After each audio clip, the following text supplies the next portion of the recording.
বেশিরভাগ লোকই ভাববে এগুলো আমি বাজার থেকে এনেছি, কিন্তু এগুলোকে আমি বাড়িতেই খুব সহজ আর অল্প সময়ের মধ্যে তৈরি করে নিয়েছি। এখানে আমি 4টে সিদ্ধ আলু নিয়ে নিয়েছি। আলুগুলোকে এইভাবে গ্রেটারের সাহায্যে আমি সুন্দরভাবে গ্রেট করে নেব। তোমরা চাইলে ম্যাশারের সাহায্যেও আলুটাকে ম্যাশ করে নিতে পারো। গ্রেট করা আলুর মধ্যে দিয়ে দিচ্ছি 3 চামচ কর্নফ্লাওয়ার। এখানে কর্নফ্লাওয়ারের পরিবর্তে তোমরা ময়দা বা আটা ব্যবহার করতে পারো। দিয়ে দিয়েছি স্বাদমতো লবণ, চিলি ফ্লেক্স, দিয়ে দিচ্ছি আজওয়াইন আর সামান্য একটু গোটা জিরে, দিয়ে দিচ্ছি অল্প একটু গোলমরিচ গুঁড়ো, আর এখানে আমি দিয়ে দেব ফ্লেভারের জন্য একটু অরিগানো। এরপরে সমস্ত কিছুকে একসঙ্গে মিশিয়ে ভালোভাবে একটা ডো তৈরি করে নেব।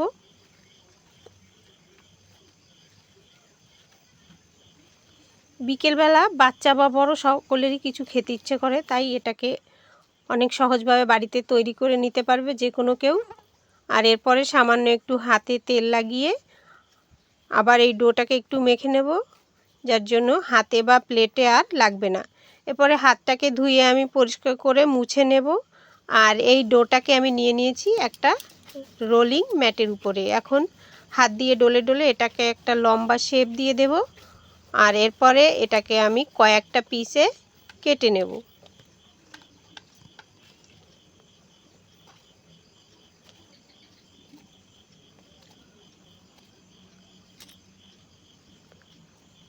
এখন বাকি পিসগুলোকে এক সাইডে সরিয়ে আমি একটা পিসকে এখানে নিয়ে নিচ্ছি। আবার এটাকে একটু ডলে ডলে লম্বা একটা আকার দিয়ে নেব। হাতে একটু শুকনো আটা লাগিয়ে নিচ্ছি, যার জন্য হাতে লাগবে না। আর এখন আমি এগুলোকে ছোট ছোট করে কেটে নেব। আমি এই নাস্তাটাকে আজকে লম্বা লম্বা শেপ দিচ্ছি, তোমরা চাইলে শেপটাকে চেঞ্জ করে নিজেদের পছন্দ মতো বানিয়ে নিতে পারো।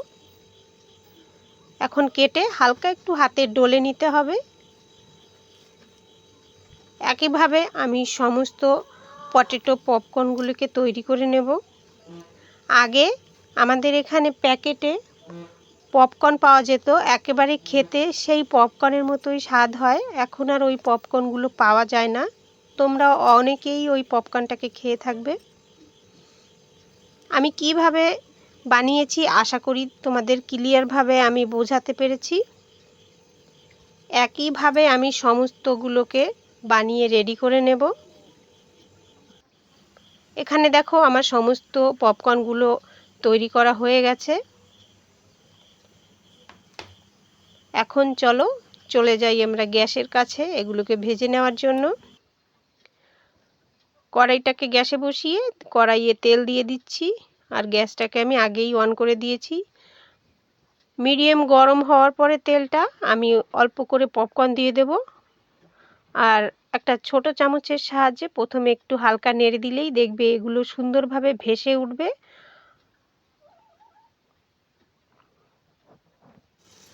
এখন এগুলোকে গোল্ডেন ব্রাউন করে আমি ভেজে তুলে নেব। এই পপকর্নগুলো আমার ভেজে নেওয়া হয়ে গেছে। এখন আমি এগুলোকে তুলে একটা পাত্রে নিয়ে নিচ্ছি। পপকর্নের আওয়াজটা প্লেটে রাখার সময় যে তোমরা শুনতে পাচ্ছ, তখনই বুঝতে পারবে যে এটা কত সুন্দর ক্রিস্পি হয়েছে।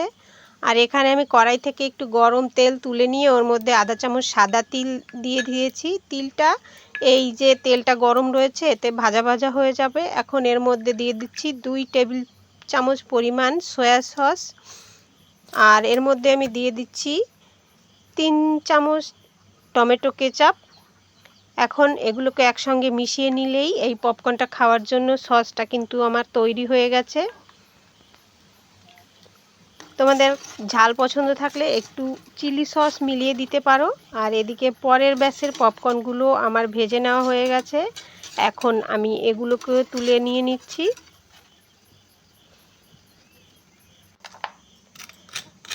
এখন এর আওয়াজটা শুনেই তোমরা বুঝতে পারছো যে এটা কত সুন্দর ক্রিস্পি আর ক্রাঞ্চি হয়েছে।